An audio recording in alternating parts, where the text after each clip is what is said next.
Assalamualaikum warahmatullahi wabarakatuh. Alhamdulillahirabbil alamin. Nashhadu an la ilaha illallah wahdahu la syarikalah wa nashhadu anna Muhammadan abduhu wa rasuluh. Allahumma salli wa sallim ala rasulikal Mustafa Muhammad. A'udzu billahi minasyaitonir rajim.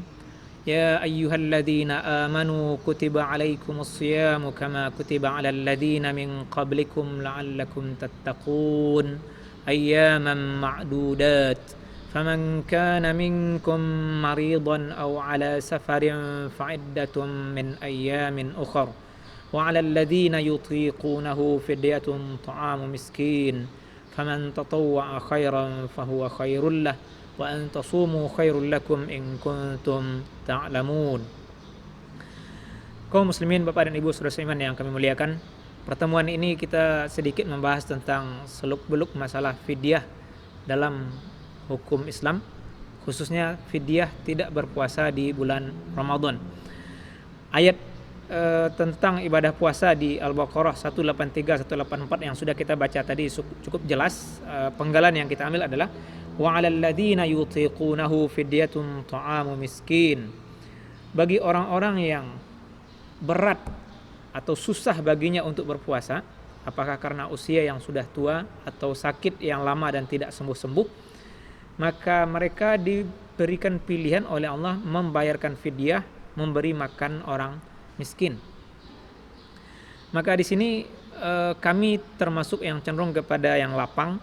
Ada riwayat dari sahabat Abdullah bin Abbas radhiyallahu anhuma bahwasanya ibu menyusui dan juga ibu hamil masuk dalam pembahasan ayat ini karena mereka berat baginya untuk puasa. Mungkin saja mereka sanggup, tetapi ada risiko bagi diri sendiri dan juga ada risiko bagi bayi dalam kandungannya.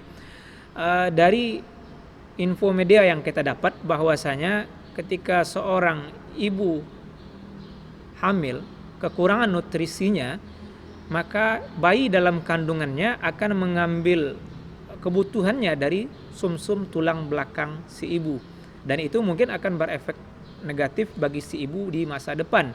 Maka penting di sini ibu hamil untuk mencukupi konsumsinya, maka dibolehkan dia tidak berpuasa dan diberi pilihan membayar fidyah.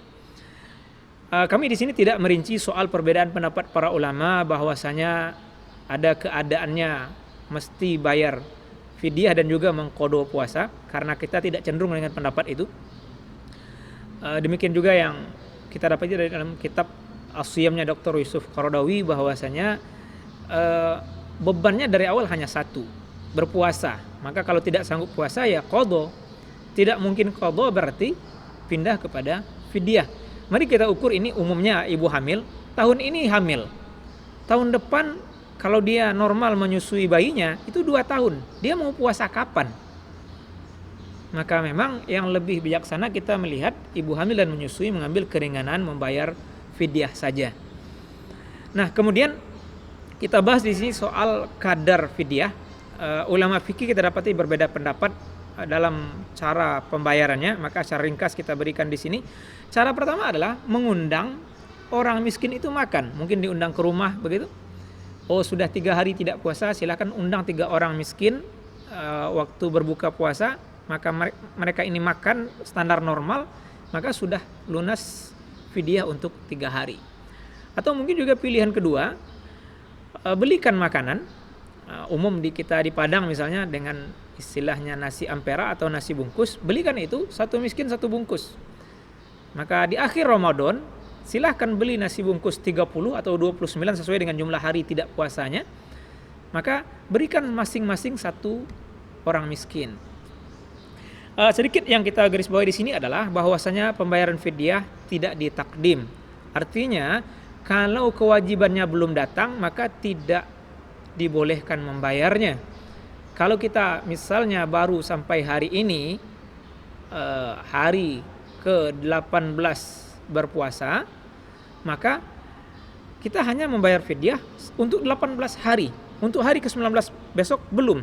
Karena kita dapati sebagian ulama fikih mensunnahkan membayarkan fidyah itu sesudah terbit fajar, ketika kewajiban puasa itu sudah datang. Terakhir kita merinci soal kadarnya. Jadi tadi pertama mengundang orang miskin makan ke rumah, kedua membelikan makanan, nasi bungkus misalnya, yang ketiga ditakarkan dengan makanan pokok. Kita umum makanan pokok kita adalah beras yang ditanak menjadi nasi.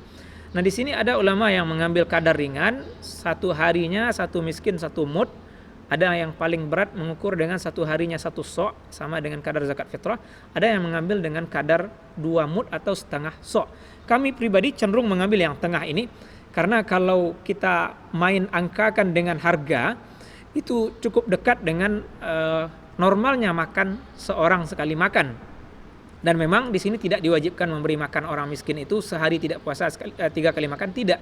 Karena dalam tafsir ulama menegaskan Allah tidak menyebutkan berapa kalinya, maka berarti kadar wajib itu tercapai minimal dengan sekali. Jadi sekali memberi makan orang miskin itu sudah tertunai kewajiban fidyah.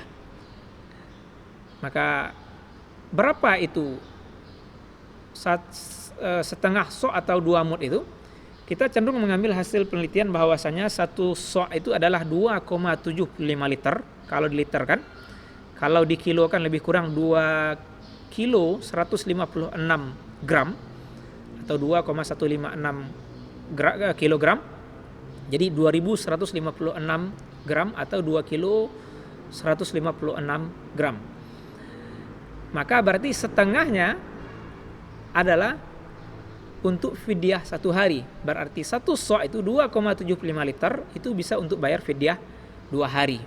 Atau 2,156 kilo tadi itu bisa untuk bayar fidyah 2 hari. Demikian sedikit pembahasan ini. Semoga Allah lapangkan kita untuk melanjutkan pembahasan ini lebih dalam. Wassalamualaikum warahmatullahi wabarakatuh.